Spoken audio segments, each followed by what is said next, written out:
우리가 지난 주까지 이제 사사기에서 룻기를 이렇게 계속 봤습니다. 그리고 사사기를 통해서 본 것, 또 룻기를 통해서 보는 것은 이제 그 시대의 악함과 죄의 어떤 그런 모습들, 그리고 그 죄라는 것이 점점 어떻게 보면 깊어지는 것으로 표현되어지는 것처럼 보이지만 이미 악할 대로 악하여서 그 세상의 모든 그 죄와 악이 가득하다라는 것을 우리에게 보여주고 있습니다. 그리고 그 속에 살아가는 인간의 악함은 처음이나 나중이나 똑같다라는 것이죠.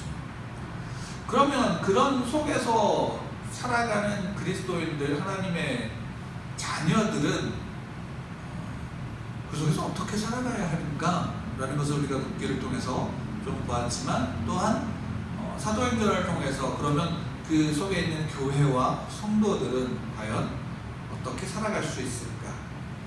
정말 세상이 다 죄로 가득하였고, 그 죄로 가득한 세상 속에서 인간은 너무나도 미약하고 그 죄에 너무나도 쉽게 넘어질 수밖에 없다면, 하나님의 교회와 하나님이 백성들은, 자녀들은 과연 그 속에서 어떻게 살아갈 수 있을까라는 부분을 사도행전에서 우리에게 이제 보여주고 있습니다. 근데 이제 사도행전 그러면 가장 먼저 생각나는 게 뭔가요? 사도행전 그러면 가장 먼저 딱 떠오르는 단어나 문장이 어떤 건가요? 아마도 성령에 관한 부분이겠죠. 그러니까 성령이 임하심으로 그 성령을 통해서 성령의 충만함 속에서 교회가 확장되어져 가고, 또 그 안에서 확장되어져 가는 것 속에서 사도들에게 나타난 어떤 기사화이죠. 그 초대교회 성도들에게 나타난 그 놀라운 어떤 기적 같은 일들을 우리가 보게 되어지고, 그로 인해서 베드로는 한 번 설교할 때마다 3,000명씩 회심하여 돌아오고, 또 한 번 설교하니까 5,000명이 회심하여 돌아오고, 그래서 어느 순간 교회라는 것이 시작되자마자 어떻게 됐어요? 그냥 수만 명의 교회로 예루살렘의 중심에 많은 사람들의 영향을 끼치는 그런 모습들을 보게 되어집니다. 그러다 보니까 이제 굉장히 오래됐어요. 불과 1, 2년 전에 시작된 일들이 아니라 꽤 오랫동안 교회들은 이제 개신교회 안에서 많이 주장되어졌던 것들이 뭐냐면, 초대교회의 모습에 대한 초대교회의 환상과 또 그 순수함과 열정들, 또 그 놀라운 역사, 하나님의 역사들을 소망하면서 이제 초대교회로 돌아가자, 또는 초대교회의 모습을 회복하자, 그런 모습으로 이제 구호로서 많이들 이야기를 하게 되어지는데, 그것이 이제 굉장히 좋은 영향을 끼쳤고, 또 굉장히 또 많은 이들에게 동기부여도 주었고, 또 성도들이 그로 인해서 열심을 가지게 되는 모습들이 있었습니다. 지금도 그런 교회들이 굉장히 많죠. 사도행전의 그 초대교회의 회복, 그래서 사도행전을 살아가는 교회라고 하든가 이런 식으로 이제 이야기를 많이 합니다. 근데 이제 그런 운동들이, 그런 모습들이 사도행전에서 나타나고 있는 그 교회의 역사와 성도들의 그 삶을 한편으로는 굉장히 왜곡시키고 있는 모습을 우리가 보게 되어집니다. 물론 그게 틀렸다라는 것으로 얘기하는 게 아니라, 그것이 편향되어져서 한쪽으로 너무 치우친 것으로서 우리에게 받아들여지는 경우가 굉장히 많고, 또 한편은 사도행전에서 나타나는 성령의 역사와 교회의 그 어떤 그 부흥들, 어떤 성장들을 이제 너무나도 우리가 이제 이렇게 표현하겠습니다. 세상적인 관점으로서 보는 거예요. 그러다 보니까 그것으로 인해서 이제 오히려 교회가 타락하기 쉬운 모습으로, 사도행전의 교회로 돌아가자라고 했고 그런 구호를 외쳤고, 그렇게서 부흥들이 있고 기적들이 있었는데, 그 모습들이 어떻게 되어졌냐면 오히려 교회 안에 타락하는 교회의 모습으로, 타락한 성도의 모습으로 가는 그 모습들이 나타나게 되어진 것들을 우리가 볼 수 있습니다. 그래서 이제 우리가 함께 사도행전을 같이 우리가 나누면서 그 모습에, 성경에서 우리에게 이야기해준 사도행전의 그 다른 모습이, 또 사도행전을 통해서 그 초대교회의 성도들이 살아갔던 그 모습을 통해서 오늘날 우리 교회가 어떻게 소위 말한다면 세워져 가야 되는지를 함께 이제 좀 나누고 생각하고 고민하고 이렇게 이제 좀 나누고자 합니다. 그래서 우리가 좀 함께 보고자 하고요. 그래서 이제 사도행전을 우리가 볼 때에 한 가지 주의해야 될 게 이겁니다. 교회, 사도행전에 나와 있는 교회의 그 역사와 이런 부분들이 여러분 사도행전에서 딱 보면 어떤 것이, 그러니까 성령에 대한 어떤 그런 것이 우리 가장 먼저 눈에 띈다면 그 다음에 나타나는 것들이 어떤 모습이에요? 보여지는 것들이 어떤 모습이 많이 보여질까요? 기적들이죠. 기적들과 그리고 초대교회의 어떤 양적인 성장, 그것을 이제 부흥이라고 표현을 하면서 그런 모습들을 이야기를 해요. 근데 좀 오해되어진 것이 뭐냐면, 여러분 사도행전은 기적에 어떤 성령이 임하셔서 어떤 기적이 나타나는 역사가 아니에요. 사도행전은 말 그대로 교회 속에서 나타난, 또 교회의 역사의 시작점과 또 한편으로는 그 속에서 나타난 하나님의 역사를 우리에게 보여줍니다. 이것이 전제가 되지 않으면 우리의 시각에 사도행전은 항상 무엇으로밖에 볼 수 없냐면, 우리가 가진 열심과 그 열심으로 말미암아 성령의 충만하심을 받아서 어떤 특별한 기적을 나타내므로 교회가 성장하게 되어집니다. 그러니까 부흥과 성장을 구별을 못하면서 보게 되어지는 경우가 굉장히 많아요. 여러분, 교회의 부흥은 성도가 많아지는 것으로 나타나는 그 성장이 아닌, 교회 부흥은 하나님의 역사를 성도가 보고 그 역사에 참여하는 게 참된 부흥인 거죠. 그렇지 않으면 우리는 항상 오해되는 게 뭐냐면, 나타난 성령의 충만한 어떤 기적들이 나타나지 않으면, 어떤 특별한 것들이 나타나지 않으면 하나님의 역사가 없다라는 착각에 빠지게 되어지는 거죠. 그러면 그것이 어떻게 되느냐? 교회를 오히려 타락하게 만드는 거예요. 오히려 교회에 있는 성도들의 모습을 타락하게 만드는 거예요. 간단하게 예를 들면 이런 거예요. 여러분, 교회에 나오면 교회 직분들이 있죠. 가장 높은 직분이 뭔가요? 장로. 그럼 가장 낮은 직분이 뭔가요? 성도, 평신도라고 우리가 소리 부르죠. 그리고 목사도 하나의 직분이죠. 여러분, 사도도 직분일까요, 아닐까요? 아니요. 사도도 직분이에요. 사도의 직이에요. 근데 사도라고 불리는 그 사도의 이름은 오늘날은 있을까요, 없을까요? 없어요. 오늘날은 없어요. 그러니까 누가 내가 사도다라고 얘기를 하면 그거는 잘못된 거예요. 오늘날 누구를 자칭해서 사도라고 얘기하지 않아요. 그건 왜냐하면 성경에서 사도 바울 이후에 누구도 사도의 직분이 이어지고 있지 않거든요. 근데 이제 뭐냐면 이런 거예요. 마치 교회 안에 직분이 제일 높은 게 장로고, 그러니까 뭐 목사는 교회의 주인인 것처럼 여기고 생각하는, 그렇게 말은 안 하지만 있는 분들도 있고, 그러다 보니까 하나님 믿지 않은 저희 할아버지가 항상 그런 말씀을 하셨는데, 야, 목사 되면 돈 많이 벌지?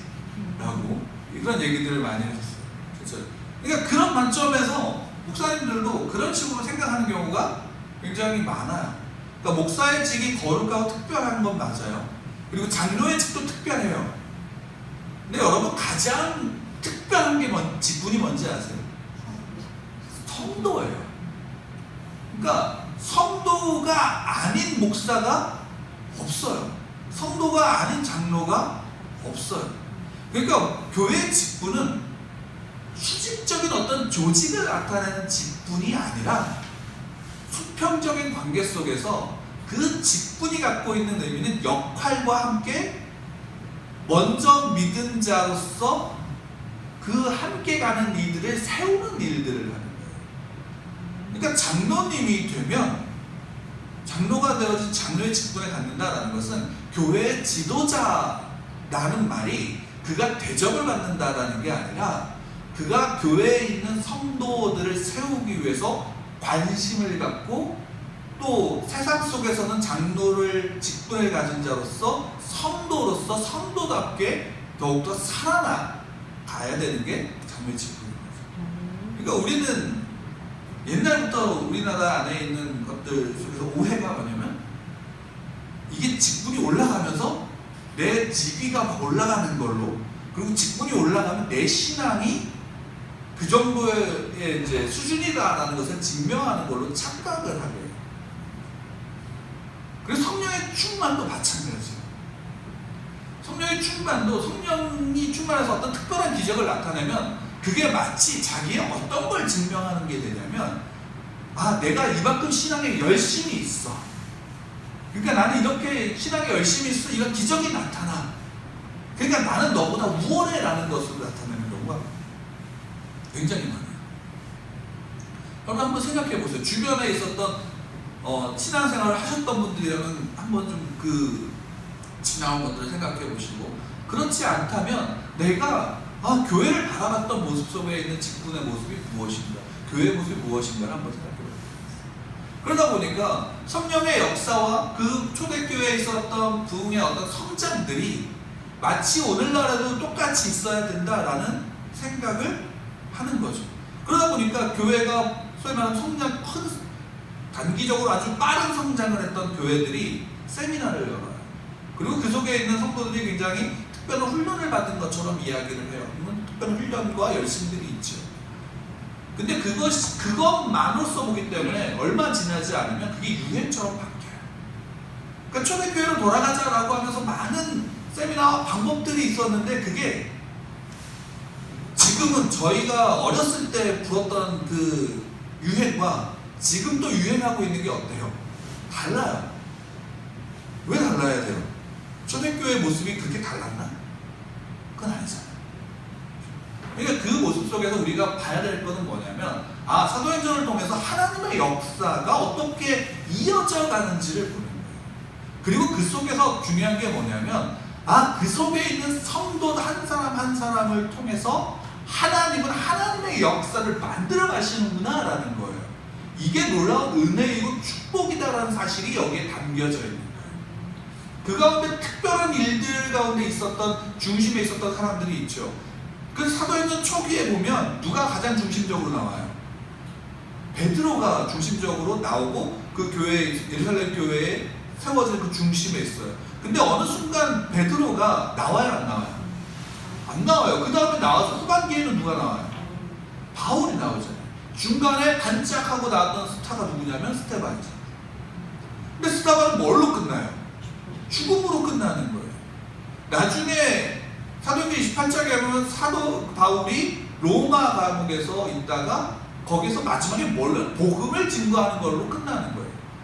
그러니까 그 다음에는 서신서로 이어지고 나오는 거지, 어떤 한 사람의 중심 인물이 여기 있는 모든 것을 끌고 가고 이 사람과 같이 돼야 돼 라는 것을 우리에게 보여주는 사도행전의 책이 아니라는 사실이에요. 여기서 보여주고 있는 것은 하나님의 역사예요. 근데 그것이 어디를 통해서 이루어지냐? 교회 안에 있는 교회와 그 교회의 성도들을 통해서 이어지고 있다는 사실을 우리에게 보여주고 있다는 거예요. 그러니까 사도행전을 통해서 우리가 그거를 봐야 돼요. 하나님의 역사가 지금 이 시간에도 이어지고 있고, 그 하나님의 일하심 속에 내가 그 하나님의 역사 속에 참여하는 자로서 함께하고 있다라는 은혜가 있지 않으면 우리는 항상 뭘로서만 보냐면 내가 나를 중심으로서 생각하게 되고, 내가 가진 어떤 능력과 내가 가진 어떤 이런 어떤 것들로서만이 나를 증명하고 나타내려고 한다는 사실이에요. 그러면 그게 어떻게 되냐? 우리의 신앙을 왜곡시키는 거예요. 좀 이렇게 편협하게 만드는 거예요. 물론 그런 모습이 신앙의 한 부분으로 있을까요? 없을까요? 있어요. 근데 그게 주가 아니라는 사실. 뭐가 주냐? 우리 안에서 역사하시는 하나님의 역사를 우리가 볼 줄 알아야 되고, 하나님의 역사 속에 우리가 있다는 사실이 성경을 통해서 우리에게 보여지는 거예요. 그래서 사도행전 시작할 때 사도행전을 쓴 저자가 누구냐면 누가예요. 누가가 누가복음을 쓰고 그와 함께 이어서 사도행전을 기록하고 있는 건데, 그 사도행전은 실질적으로 그러면 누가복음과 사도행전은 누가가 썼는데 어떻게 썼느냐? 여기에 보면 1절에 데오빌로라고 하면서 데오빌로요 내가 먼저 쓴 그대는 무릇 예수께서 행하시며 가르치기를 시작하신부터 그가 택하신 사도들에게 성령으로 명령하시고 승천하신 날까지의 일을 기록하였느라 라고 이제 이야기하고 있어요. 그러니까 먼저 책에 그러니까 누가복음서에서 이 데오빌로라고 하는 사람, 그러니까 이 데오빌로라고 하는 로마의 어떤 사람에게 이 편지를 쓴 거예요. 그리고 그 사람에게 편지를 쓰면서 자기가 겪었던 그리고 자기가 들었던 예수 그리스도의 생애와 그 말씀들을 기록함으로 인해서 이 사람의 신앙을 세워주고 또 초대교회에 있었던 그런 일들, 사건들을 통해서 이 사람에게 그것이 어떻게 나타났는지 그리고 그 사람들이 어떻게 그 속에서 하나님의 역사 속에서 그들의 모습을 보여줌으로 해서 그의 신앙 가운데서 하나님의 백성이 하나님의 자녀가 어떻게 세워져야 되는지를 기록하고 있는 거죠. 그러니까 단순하게 이게 어떤 기적을 보여주고 그것에 집중하기 위한 것이 아니라는 사실이에요.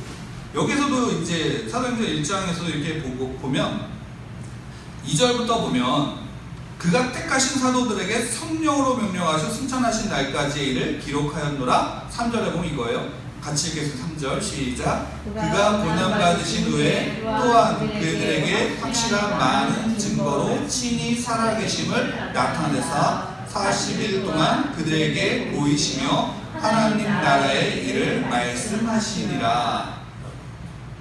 그러니까 지금 여기서 얘기하는 뭐냐면 예수님께서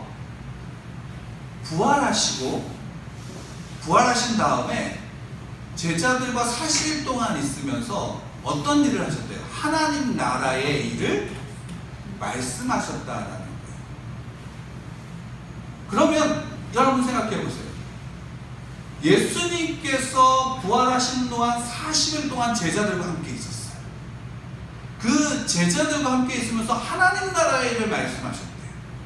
그러면 그 제자들은 그 예수님께서 승천하신 다음에 어떤 것들로 인해서 그 삶과 그 역사가 이어지는 거예요? 하나님 나라의 일들이 사도를 통해서 드러나게 되어진다는 사실.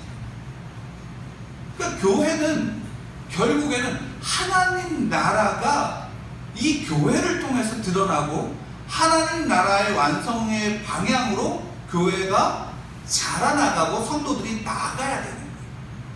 그렇지 않으면 여러분도 한번 생각해 보세요. 간단하게 한번 생각해 보세요. 예루살렘에 있는 그 초대 교회가, 예루살렘 교회라고 보통 이야기하는 교회가 그렇게 온전한 믿음과 순수한 믿음과 하나님의 성령의 놀라운 기적 속에 세워졌다고 한다면 그 부흥의 역사가 계속 지속적으로 이어진다라고 한다면 여러분 예루살렘 교회가 지금 있어야 될까요? 없어야 될까요? 있어야 되는 거예요. 근데 예루살렘 교회가 지금 있나요? 없나요? 그 유물로서는 남겨져 있지만 실제로 예루살렘 교회가 그 자리에 있지는 않아요. 이해가 되시죠? 우리가 아무리 하나님 앞에 우리 교회가 놀라운, 그래서 무너지지 않는 끝까지 가는 교회로서 우리가 세운다고 한다 할지라도 여러분 이 땅에 있는 교회는 어떻게 될까요? 결국 어떤 시점이 지나가면 없어질 수밖에 없어요. 없어질 수밖에 없다. 그러면 그 교회가 있는 동안에 그곳에 그 교회 안에 함께하는 성도들이 그 교회 안에서 그 함께하는 성도들이 그 속에서 하나님의 나라의 일들이 그 안에서 확장이 되어지고 하나님 나라가 세워질 수 있도록 그 교회와 그 성도들이 그 속에서 자기의 마음과 뜻과 힘을 다하여 그 일들 가운데 함께 한다면 어떨까요? 그 하나님의 교회는 처음부터 영원까지 어떻게 돼요? 무너지지 않고 지속적으로 이어져가고 세워진다라는 사실이에요. 그리고 그 속에 여러분들이 함께 한다라는, 그 속에 있던 성도들이 그 속에 참여하는 자가 되어지고 동역하는 자가 되어져서 그 속에 함께 한다라는 사실이에요. 그러면 거기서 내가 어떤 기적을 일으켰다라는 것이 중요할까요? 안 중요할까요? 중요하지 않은 거예요. 그 속에 내가 그 역사 속에 내가 있구나라는 사실 자체가 뭐가 되는 거예요? 그것이 감격이 되어지고 은혜가 되어지고. 그렇지 않다면 우리는 늘 나를 증명하기 위해서 항상 뭐를 해야 돼요? 뭔가를 해야 되는 거예요. 나를 증명하기 위해서. 그것이 아니면 내가 증명되지 않으면 그것을 견딜까요? 견디지 못할까요? 견디지 못하는 거예요. 그러면 이게 되게 재미있는 사실이에요. 저희 이제 어제 처가에서 김장을 했어요. 그래서 김장을 해갖고 아침에 이제 가서 그 김장을 도와드리기로. 그래서 아침에 이제 갔는데 생각에는 같이 일을 해야 될 한 사람이 지금 레바논에 가 있기 때문에 아침에 가면 한 12시 넘어서 오겠구나 이 생각을 했어요. 왜냐면 한 사람은 거기 가 있고 힘을 써야 되는 사람이 거기 가 있고 나머지는 다 어르신들이고 그나마 제일 건강하게 나이가 어린 사람이 저희니까 힘을 써야 되는 일로 계속 있어야 되는구나. 그래서 얼마나 힘들까, 오늘 예배 잘 드릴 수 있을까 이 생각도 하고 갔는데 놀랍게 감사하게도 거제도에 사시는 고모 댁에서 그 건장한 청년 둘을 데리고 오셨어요. 그래서 되게 수월하게 일찍 끝났어요. 한 5시 반 다 마무리하는 게 6시 정도 돼서 다 마무리하고 이렇게 식사를 하고 이렇게 했는데, 근데 재밌는 거는 그렇게 하시고 나서 이제 저희 그 할머니, 처가 할머니가 늘 말씀하세요. 내가 이렇기 때문에, 내가 이렇게 해서 그래서 맛을 내고 했던, 열심히 이제 자기 하셨던 그런 요리 음식 실력이 너무 좋으시니까 그걸로 해갖고 막 하세요. 그리고 이제 말을 안 들었던 사람들에 대한 이야기를 하시면서 이제 당신의 일을 얘기하시고, 그러면 신앙이 굉장히 좋으시고 그 신앙 때문에 이제 자녀들이 또 가족들이 다 하나님을 믿고, 근데 그때마다 그런 이야기를 할 때마다 항상 누구를 등장하냐면 하나님의 은혜를 이야기하면서 내가 기도한다는 얘기를 항상 끝이 않고 하세요. 거기에 그것이 뭐냐면 이게 잘못됐다라는 게 아니라 사람이 아무리 신앙이 좋고 어떤 사람이든 그 속에 항상 자기 자신을 증명하기 위해서 뭐를 하냐면 자기가 한 일을 나타내는 거예요. 그것이 안 되면, 그래서 자기가 뭔가 이렇게 하지 않으면 당신은 버림받는다라는 그 안에 그 그림자가 있는 거예요. 그렇지 않아도 그 할머니, 장인어른, 장모님 굉장한 효자시고 굉장히 잘 보살펴주고, 그 손자 손녀들도 굉장히 하나님을 잘 믿으면서 할머니를 섬기고 할머니를 대접하고 하려고 해요. 그럼에도 불구하고 항상 자기가 뭔가를 하지 않으면 당신을 증명하지 않는다는 생각이었어요. 이 말씀을 왜 드리냐면 이게 우리의 모습이라는 거예요. 그리고 죄송하지만 이게 죄된 인간의 모습이에요. 여러분, 창세기 3장에서 인간이 타락한 다음에 인간이 늘 나타내고자 하는 게 뭐냐면 자기가 하나님이 된다라는 말은 그거예요. 내 인생에서 내가 내 덕분에, 나로 인해서, 하나님 덕분에, 하나님으로 인해서 하나님이 이끌어 가시는 속에 내가 부차적인 존재로 있는 게 아니라 내가 주인공이 되고 내가 드러나야 되고 나로 말미암아 내가 증명이 되지 않으면 견딜 수 없는 존재가 인간이라는 사실이에요. 근데 그게 초대교회 안에서 우리가 어떠냐? 그 신앙이 좋았던 순수함 가운데 있었던 인간들의 모습 속에서도 그렇게 죄 가운데 있었던 사람들이 있었다 없었다? 있었다. 근데 그런 연약한 사람들 속에서도 누가 그 교회를 세워가시냐? 하나님이 세워가신다라는 사실을 보여주는 거예요. 근데 그 속에서 우리의 편협함과 우리의 왜곡됨은 뭐냐면 내가, 나의 열심과 내 기도가, 나의 봉사가, 내 헌금이 내가라는 사실이 계속적으로 드러나지 않으면 누가 자기가 견디지 못하는 거예요. 그러니까 그 안에서 자유할 수 없다면 오히려 하나님이 그 교회 가운데 주신 위로가 성령의 역사를 내가 누리지 못하게 되어집니다. 그렇기 때문에 사도행전을 보면 성령행전이라고 이야기하면서 성령의 어떤 충만함과 성령의 기적들을 이야기하는데, 여러분 그거 정말로 극히 일부분밖에 되지 않는 거예요. 여러분 예수님께서 여기에서도 이야기하지만 예수님께서 예루살렘에서 기다리라고 얘기해요. 아버지께서 약속하신 것을 기다리라고 해요. 그 아버지께서 약속하신 게 뭘까요? 성령 하나님이에요. 성령이 임하시기까지 너희가 거기서 기다리라 라고 약속했던 거예요. 그걸 어디서 알 수 있냐면 요한복음 14장에서 알 수 있어요. 함께 우리 요한복음 14장을 좀 찾아보도록 할게요. 요한복음 14장 16절.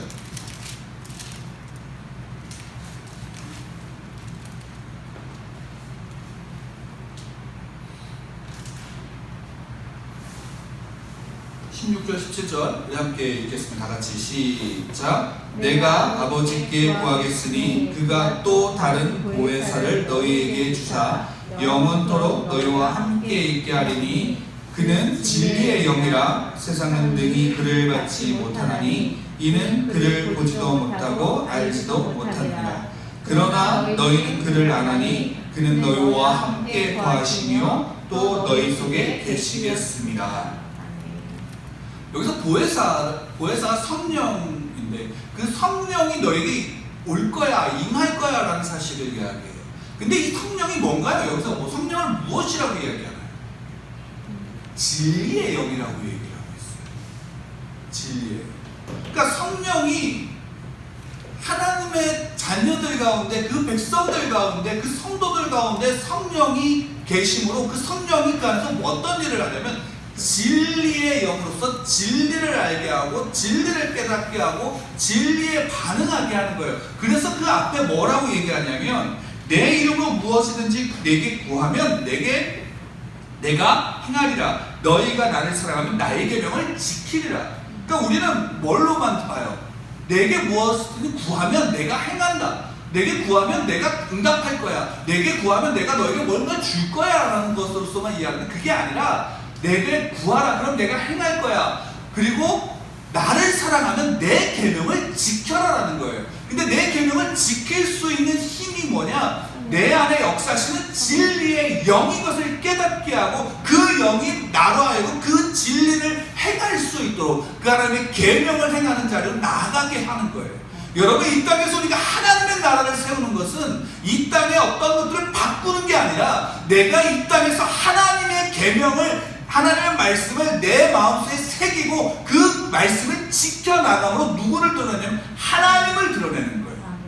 교회의 역사는 하나님의 역사예요. 그래서 교회의 역사는 이 교회가 얼마나 커졌냐를 자랑하는 게 아니라 이 교회 속에서 이 교회가 이 정말로 작고 힘없는 이 교회가 그 속에 있는 정말로 연약한 성도들이, 아무것도 아닌 이들이, 그들이 그 속에서 하나님의 말씀을 지키고자 몸부림치며 나아가는 그 일들 속에서 하나님은 하나님의 역사를 그들을 통해서 세워나가시겠다라고 말씀하신 거예요. 그게 구약의 일들만이 아니라 신약에서 예수님께서 오셔서 하신 그 구원의 역사 속에 그것이 함께 나타나는 거예요. 달리 얘기하면 박영성 목사님 그런 말씀을 하셨는데, 예수님이 이 땅에 오셔서 십자가에서 죽으시고 부활하심으로 인해서 우리를 죄에서 구원하신 것으로 그것이 끝났다라는 것이 아니라 오히려 그것조차도 결국에는 어떤 걸로 이어지냐? 하나님 나라의 일들, 하나님의 역사와 하나님의 뜻 가운데 이루어진 하나님 나라의 일들 가운데 그것조차도 세워지고 있다. 그 구원받은 자들이 그 하나님의 나라의 일들 가운데 함께하는 동역자로 그들을 부르셨다라는 것이. 여러분이 내가 하나님을 위해서 어떤 일들을 할까가 아니라 우리가 할 것이 있다면 그 성령 하나님 앞에 성령 하나님의 충만하심 속에 진리의 영이 내 안에서 하나님의 말씀을 깨닫고 그 말씀이 내 안에서 말씀이 드러날 수 있도록, 달리 얘기한다면 하나님의 말씀을 살아낼 수 있는 자로서 우리가 이 땅 가운데 세워져야 돼요. 성령 하나님의 충만하심이 내가 기도해서 내가 원하는 것을, 내가 바라는 것을 이루어주는 분이 성령 하나님이 아니라는 거죠. 그래서 그 내가 바라는 것이 이루어지지 않으면 어떻게 해요? 시험 들잖아요. 그리고 또 그렇지 않으면 믿음이 그래도 있으면 뭘 얘기해요? 내가 어떻게 하면 이걸 이루어질 거예요? 라고 묻지 않을까요? 그래서 신앙의 진짜 신앙의 모습은 내가 원하는 것에 하나님을 맞추려고 하는 게 아니라 하나님의 역사를 보고 그 하나님의 역사 속에 내가 바라는 나의 육신의 것들을, 내 욕망들을 누르고 그것과 싸워서 하나님 나라의 일하심 속에 내가 맞춰나가는 거예요. 근데 놀라운 것은 뭐냐면 내가 정말로 알지 못해서 어떻게 해야 될지 모르겠어서 그냥 살아갔던, 그냥 몸부림쳤던 하나하나의 작은 일들을 하나님이 엮으셔서 그 일들 속에서 하나님의 나라를 세워가십니다. 그게 우리에게 하나님 허락하신 은혜예요. 그렇지 않으면 그 은혜를 누리지 못하면 우리는 평생 하나님의 은혜를 누릴 수가 없어요. 기도를 하고 눈물을 흘리면 그것이 하나님의 은혜가 임한 건가요? 그것도 하나님의 은혜가 임한 것이 맞죠. 그러나 그게 다가 아닙니다. 그건 어떻게 보면 굉장히 극히 일부분이고 작은 거예요. 근데 우리는 그것에 얽매이고 그것만을 추구하는 거예요. 한편으로는 우리의 삶 속에서 내가 그리스도인으로서 살아가는, 성도로서 살아가는 그 모습이 오히려 하나님이 얼마나 귀하게 여기는 것인지 우리가 모른다는 것이 굉장히 안타까워요. 근데 저 자신도 이거를 머리로 알고 성경을 읽으면서 연구를 하고 묵상하면서 이것을 보는데 재밌는 건 이걸 너무 쉽게 잃어버려요. 저 자신도. 그래서 어떤 소위 말한다면 큰 교회를 하시는 목사님들 사이에 가면 내가 스스로가 위축이 되고 하는 모습이 제 안에 너무나 많아요. 내가 성도이기에 그냥 성도로서 당당할 수 있는 게 아니라 자유하는 게 아니라 내가 가진 그 모습의 환경들 속에서 눌려서 거기에서 나는 이런 게 없다라는 것으로 불평하고 있는 모습이 제 안에 너무 많다. 근데 감사한 게 뭐냐면 그것을 하나님이 때때로 다시금 깨닫게 해주시는 게 감사해요.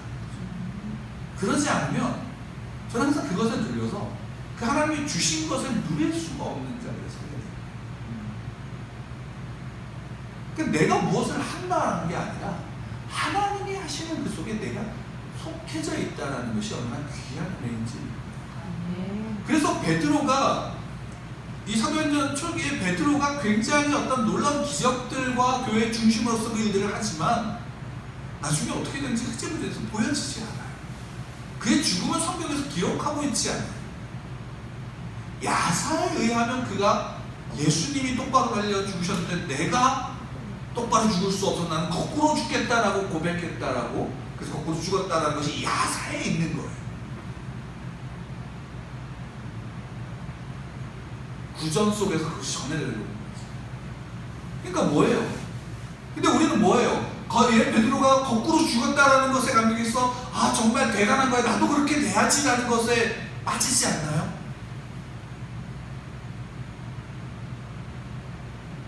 그렇지 않아요. 베드로는 그렇게 정말 그렇게 죽었는지 아닌지 모르지만 그런 신앙과 그 모습으로 그가 평생 동안 싸웠기에 그렇게 죽는 것 속에서 그 고백이 굉장히 귀한 것이고 그것이 우리가 닮아가야 될 모습 속에 하나이지만 그 닮아가야 될 게 뭐냐면 베드로와 같이 마지막까지 내가 그리스도 앞에서 하나님 앞에서 하나님의 뜻과 하나님의 말씀과 싸워나가는 것이 우리의 각자의 삶 속에 있다라는 것이에요.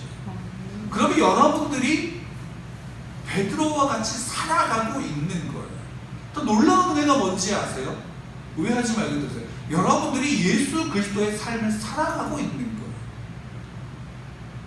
물론 예수님처럼 완전하게 살 수는 없지요. 왜? 예수님은 하나님이시니까. 근데 예수님이 보여주셨죠.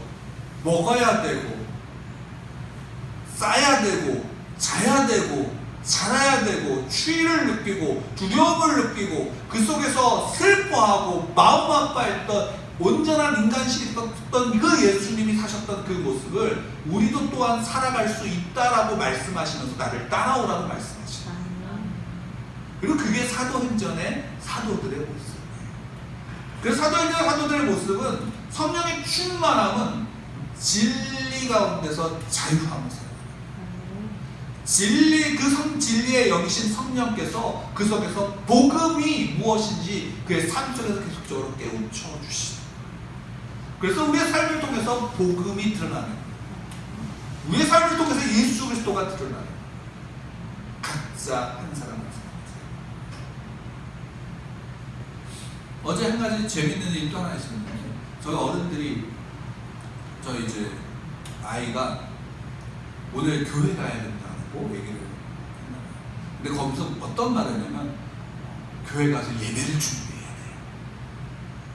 되게 기특하게 하시죠. 야, 이거 어떻게 이렇게 할 수 있을까? 이 얘기를 들은 엄마도 어쩌면 우리 아이는 이렇게 기특할까?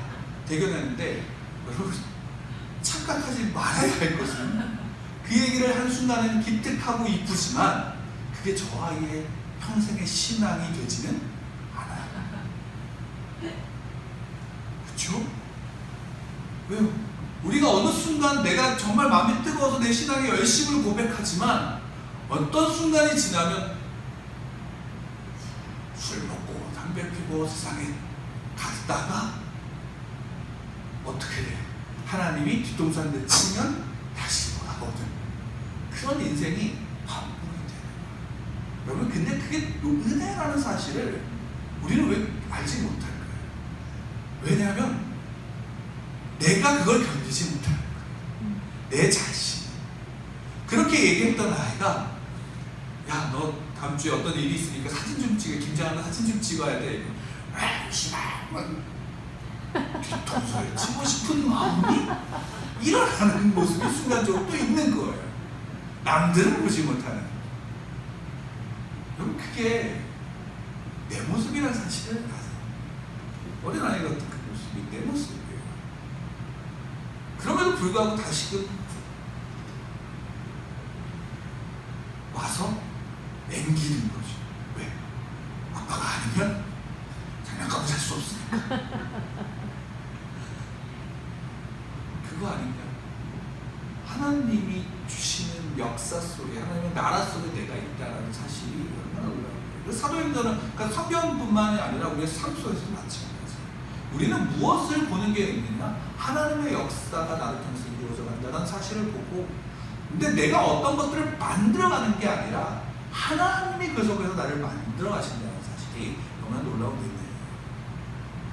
그래서 이 땅에는 하나님의 보성을, 하나님의 왕국을 하나님이 성도들을 통해서 이끌어가시는 거예요.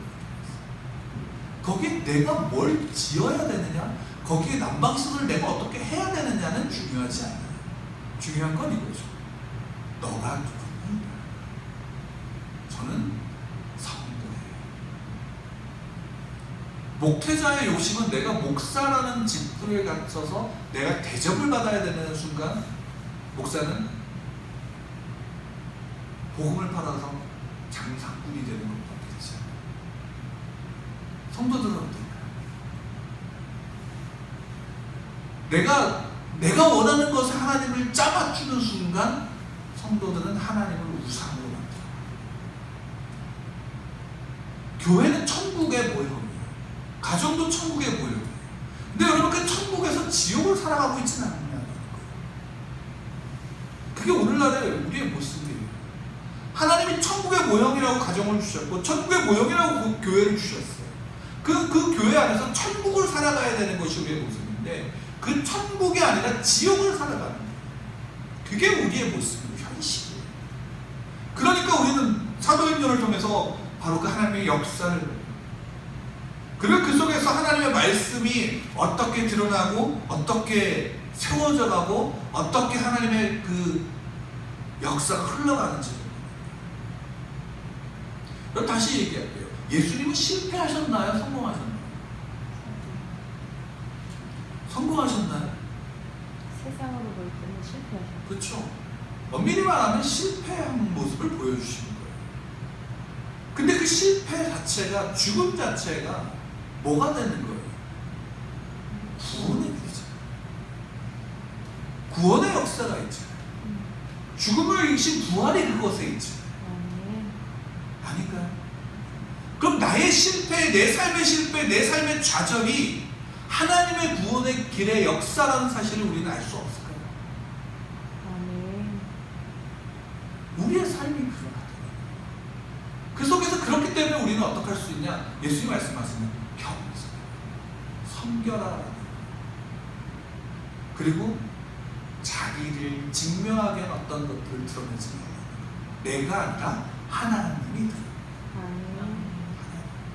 근데 은혜는 뭐예요? 하나님이 나를 드러내신다는 사실. 하나님이 나를 드러내신다. 이게 은혜이고 이게 축복이에요. 그렇지 않으면 우리는 그 속에서 세상의 사람들과 다름없는 모습으로 교회 안에서 살아가는 것밖에 되지 않아요. 그러니까 우리가 사도행전을 통해서 우리가 그 사실을 좀 교회는 하나님의 역사. 그리고 하나님의 역사가 사도행전을 통해서 보여지는 거예요. 그 사도행전은 끝맺음이 있는 게 아니라 끝이 없이 이어지는 거예요. 그것이 초대교회의 한 교회의 성도들의 모습을 통해서 점점 퍼져나가면서 지금은 그것으로 기록될 수 없는 사도행전의 역사가 지금도 전 세계 곳곳에서 전 세계에서 온전하게 살아가고자 하는 성도들을 통해서 이어져가는 그것에 우리 교회, 저와 여러분들이 있기를 소망합니다. 그것이 축복이고 그것이 하나님의 내가 그래서 성경을 통해서 그것을 성경을 통해서 이렇게 기도하면 이것이 되어진다는 것이 아니에요. 하나님의 진정한 부흥이 내 안에서 성도라는 사실, 하나님의 백성이라는 사실, 하나님의 자녀라는 사실을 통해서 온전히 하나님을 바라보고 하나님과 함께 할 때 예수님께서 임마누엘로 우리와 함께 하시는 하나님으로 이 땅에 오셨죠. 근데 그 예수님께서 승천하시면서 제자들에게 말씀하시는 하나님의 영이, 성령이 너희에게 있어. 성령이 너희 안에 있고 성령이 너와 함께 할 것이고 성령이 너의 삶을 이끌어갈 거야. 성령의 충만하심이 어떤 것들이 아니라 이미 우리 안에서 진리의 영으로 우리를 붙잡고 있다는 사실을 알게 됩니다. 그렇기 때문에 우리는 그걸 보는 거예요. 하나님 나라예요. 하나님의 나라를 이끌어가시다. 그럼 여러분들을 통해서 무엇이 드러나냐? 하나님 나라가 드러나겠죠. 여러분의 가정과 우리 교회와 우리의 직장과 우리 만나는 일들을 통해서 근데 그 모습이 비록 나의 부족함 속에서도 나타난다는 사실 인정하십시오. 내 연약함과 부족함 속에서 하나님이 드러나기를 소원합니다. 나를 쳐서 부족시키지. 비가 오니까 어떤 일이 벌어져요? 겨울이 오잖아요. 우리가 비 오면 추워지니까 추운 거 싫은 사람은 왜 추워지냐라고 얘기할 수 있고 왜 눈이 안 오냐고 이야기하는 사람들도 있고 다양하죠. 놀라운 일, 그 다양한 그 속에서 사람들 속에서 하나님의 일들이 시작되었습니다. 누군가는 좋아할 수 있고 누군가는 싫어할 수도 있지만 그러나 그 우리의 관점이 아니라 하나님의 관점에서는 하나님의 나라가 완성돼서 나아가고 있다. 그 속에 저와 여러분들 우리의 순교교회와 또한 하나님께 앞에서 서는 다른 교회들과 성도들을 통해서 세워져 가고 있다는 사실, 그 안에 씨름하고 있는 이들을 통해서 세워져 가고 있다는 사실을 기억하십시오. 그 사도행전의 역사가 지금도 이어지고 있다는 사실을 믿으시고 그 앞에서 더 성령 하나님 앞에 구하십시오. 그 진리로 말미암아 하나님의 말씀 가운데서 설 수 있도록 그 하나님의 성령의 충만하심으로 말미암아 내가 세상의 관점과 세상의 죄와 싸워 나갈 수 있도록 그리고 사람들을 섬길 수 있도록 사람들 앞에 분내는 게 아니라 오히려 웃으며 인사할 수 있는 자리에 설 수 있도록 기도하시고 나아가시는 여러분들 되기를 축복합니다. 우리 아멘. 함께 기도하겠습니다.